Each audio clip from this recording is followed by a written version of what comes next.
Hello, everyone, and thank you for tuning into my story. My name is Michael Davis, and today I want to share a personal story that I'll never forget. At 65 years old, I decided to take a leap of faith and meet someone new, a potential companion to share the next chapter of my life. But what started as an optimistic meeting quickly turned into one of the most bizarre experiences I've ever had. A little about me: I retired 5 years ago after working as a high school math teacher for over 3 decades.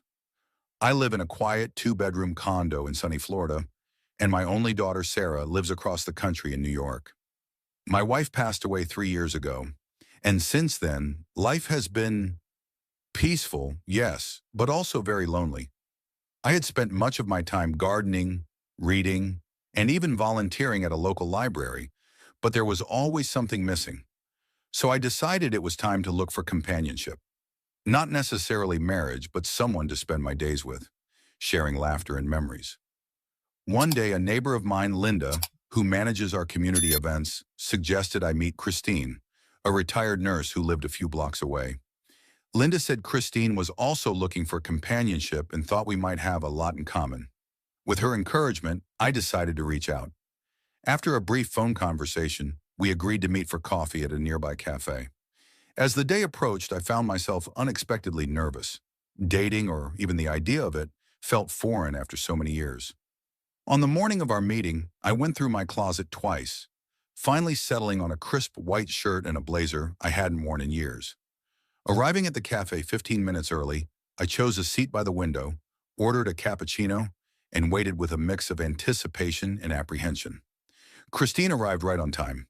She walked in with an air of confidence, dressed elegantly in a light blue blouse and pearl earrings. Her warm smile immediately put me at ease. As she approached, I stood to greet her, and we exchanged pleasantries before sitting down. The first part of our conversation flowed easily. Christine shared stories about her years as a nurse and her recent retirement. She spoke fondly of her son, who had moved to Chicago for work, and her love for cooking.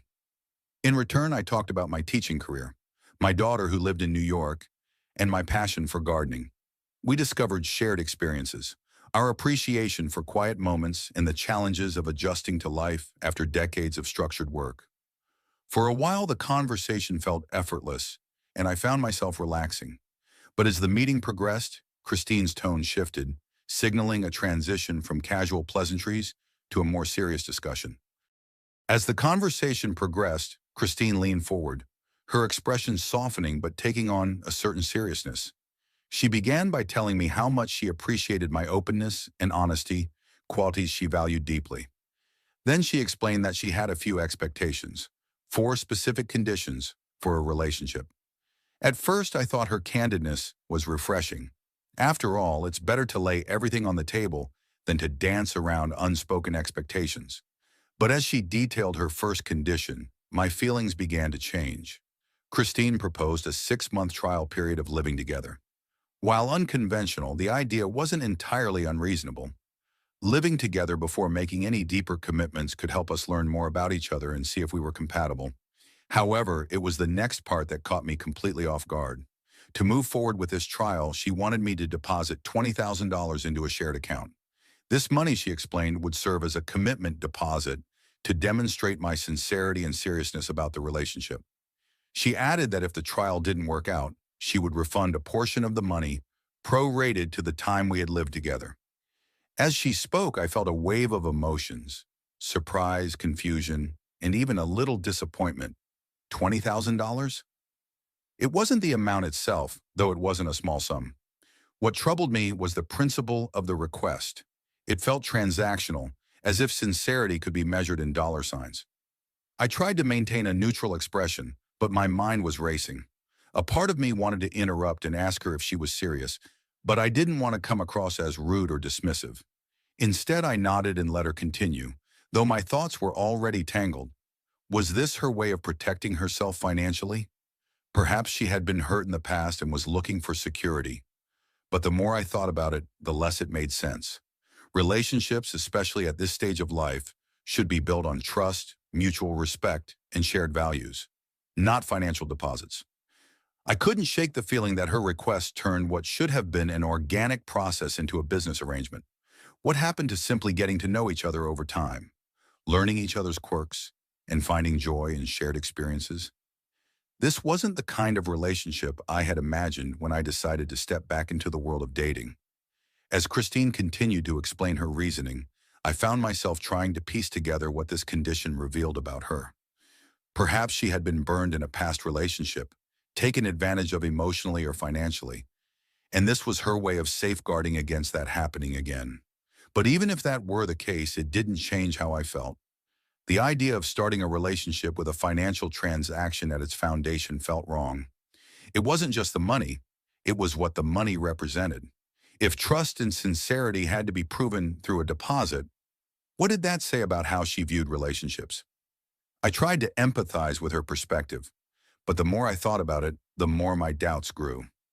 Relationships, especially at our age, should be about companionship and understanding, not about who can meet a list of demands.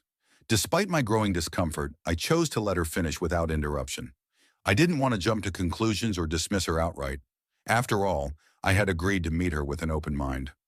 But as Christine moved on to describe her second condition, I found it increasingly difficult to imagine a future where these demands could be reconciled with my own values. Christine transitioned seamlessly into her next condition, clearly confident in her vision of what a relationship should entail. She explained that one of her lifelong dreams had always been to visit Hawaii, a destination she had long associated with beauty, tranquility, and romance. But this wasn't just any vacation. Christine envisioned a month-long getaway, complete with a professional photo shoot to commemorate the experience. She spoke with enthusiasm, describing sunset strolls on the beach, scenic helicopter tours over volcanoes, and candid snapshots capturing the start of what she hoped would be a new chapter for both of us. At first, I could appreciate the sentiment. A dream trip to Hawaii sounded lovely, and it wasn't lost on me how meaningful it must have been for her to imagine such a special experience. But as she continued, her expectations became clearer and increasingly overwhelming. Christine expected me to cover all expenses for the trip. She justified this by saying she'd ensure everything was meticulously planned, relieving me of any stress. "I'll handle all the arrangements," she promised, "from flights to accommodations. All you'll need to do is relax and enjoy." I sat there smiling politely, but internally my thoughts churned.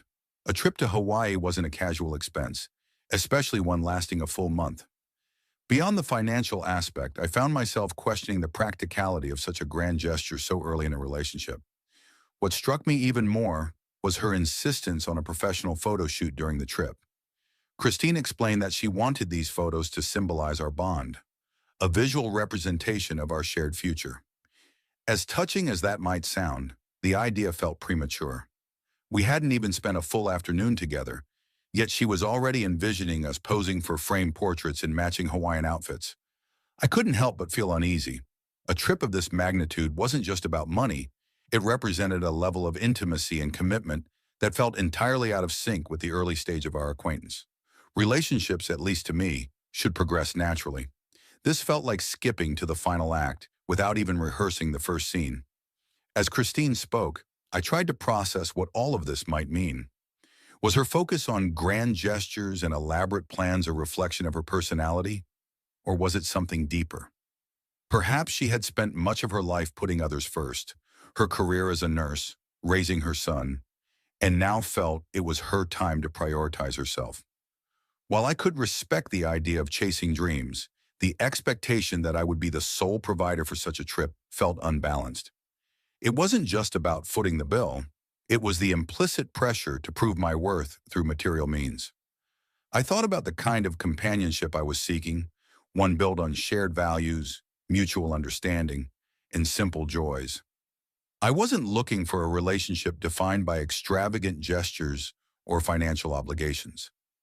The thought of starting something with this level of expectation left me feeling more uncertain than ever. As Christine transitioned into her third condition, I braced myself. By this point, I wasn't sure what to expect, but I knew I had to hear her out. Her third condition revolved around finances, again. Christine explained that if the trial cohabitation went well and we decided to marry, she would expect full control over our household finances. Specifically, she wanted me to hand over my retirement income, which she would then manage. She described her reasoning in practical terms. As a retired nurse, she believed she had the organizational skills and discipline to handle financial matters more efficiently. Each month, she would allocate me a small allowance for personal expenses, ensuring that the rest of the money was used responsibly for shared needs and future planning. At first, I wasn't sure if she was joking.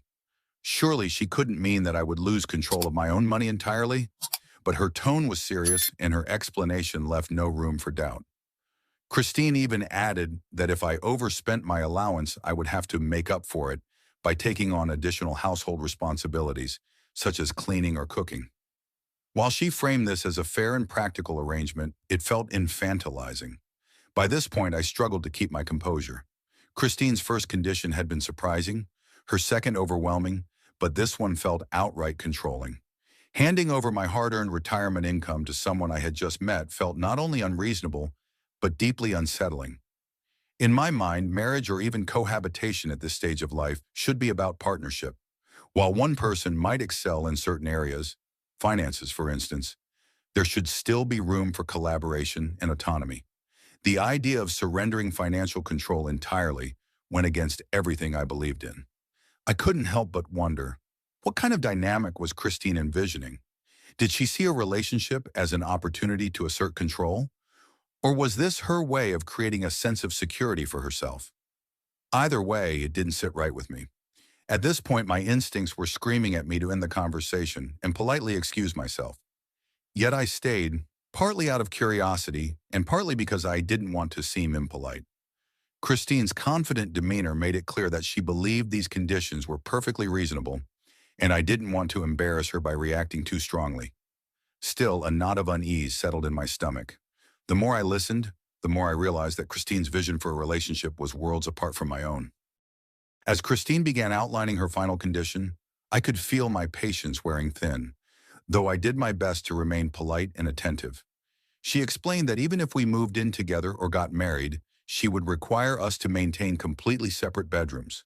She elaborated that after over a decade of living on her own following her divorce, she had grown accustomed to having her own space. Sharing a room or a bed, she claimed, would disrupt her sleep and make her feel crowded. Christine added that this arrangement wasn't negotiable and was, in her view, a necessary aspect of maintaining personal boundaries and independence. At first, I tried to view it from her perspective. Having separate rooms wasn't entirely uncommon, especially for older couples, and it could even have its advantages. But given the context of her previous conditions, this request only added to my growing concerns. What struck me most wasn't the condition itself, but the rigid and transactional nature of all her demands. There was little room for compromise, and each condition seemed designed to benefit her without much regard for how I might feel. As Christine finished explaining her 4 conditions, I realized how disconnected her vision of a relationship was from my own.